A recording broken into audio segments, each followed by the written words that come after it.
itel A70, HP yang sempet rame awal Desember kemarin, gara-gara harga rilisnya nggak ngotak, terlalu murah, mengherankan, emang agak lain.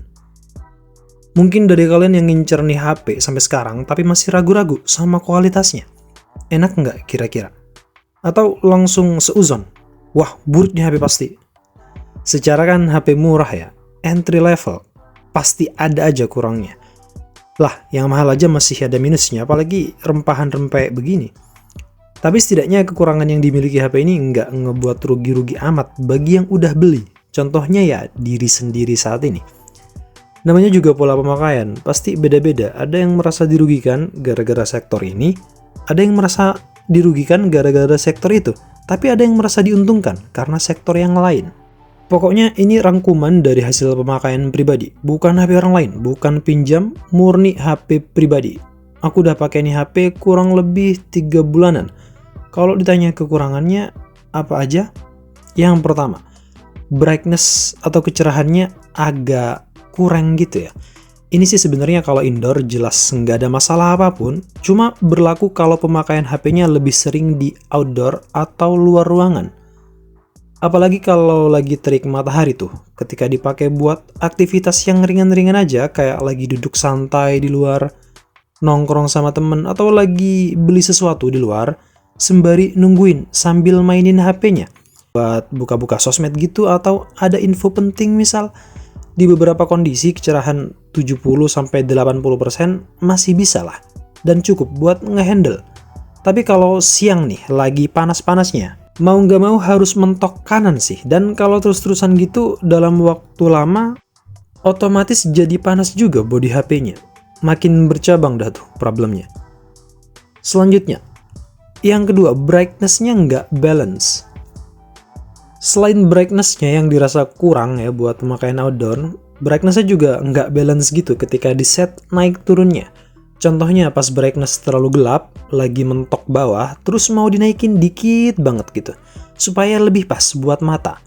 Dan hasilnya kayak nggak berubah gitu, alias sama aja.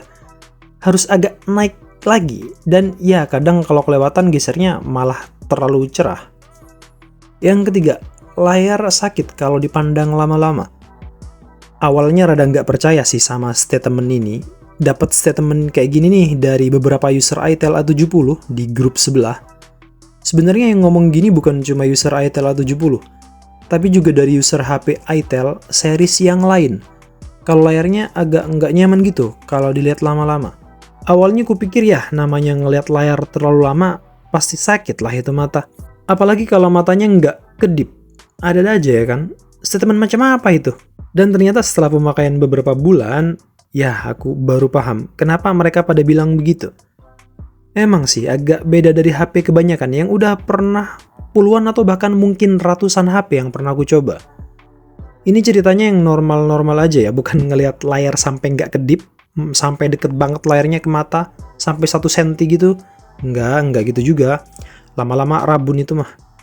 Pola pemakaiannya sama aja kayak aku pakai HP umumnya, di mana penggunaan medium harusnya udah cukup buat aktivitas sama HP. Dan itu nggak sampai ngebuat mata perih, baik kondisi pagi, siang, malam, kecerahan tengah ataupun redup, aman lah ya.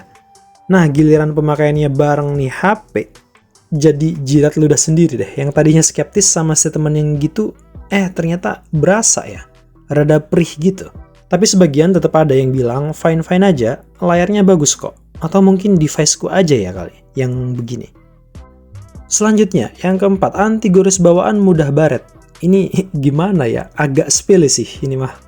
Bukannya nggak mau bersyukur. Udah dikasih gratis, masih protes aja. Kan kesannya gitu ya, kayak nggak tahu diri gitu. Pemakaian sehari 2 hari oke, masih bertahan dan mulus. Tapi nggak lama, jangankan sebulan deh. Biasanya kan normalnya penggunaan itu sebulan 2 bulan. Ini seminggu udah kelihatan jelas baret-baretnya. Lu nya aja yang barbar kalau make, tangannya nggak disekolahin.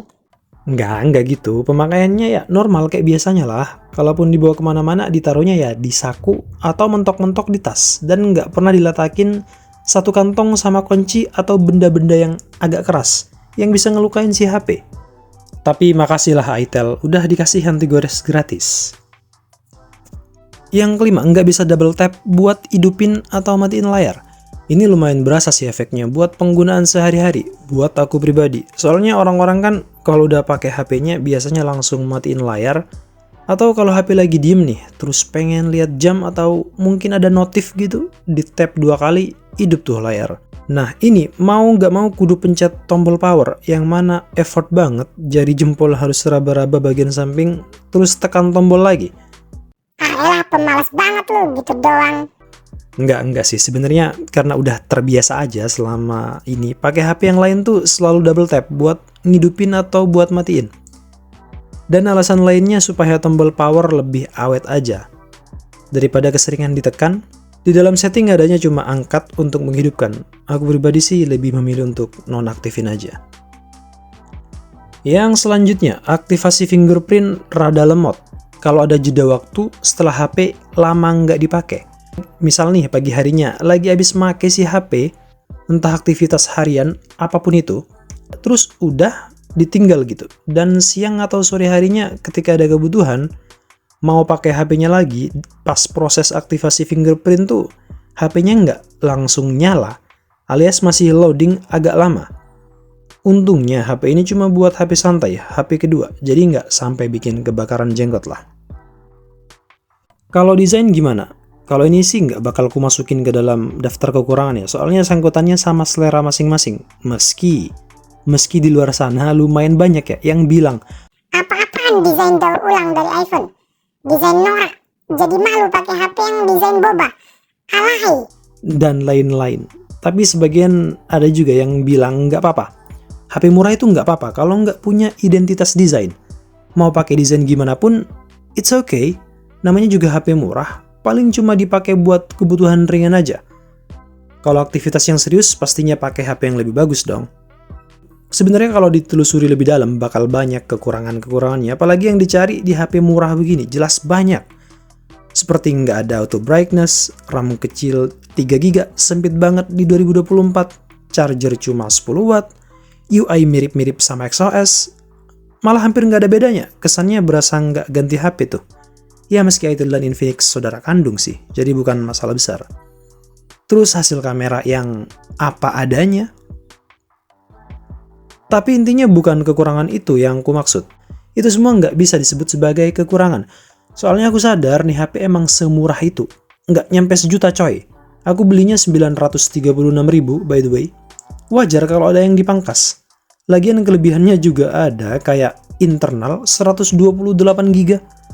Mana ada HP tuh 900 ribuan internalnya segitu.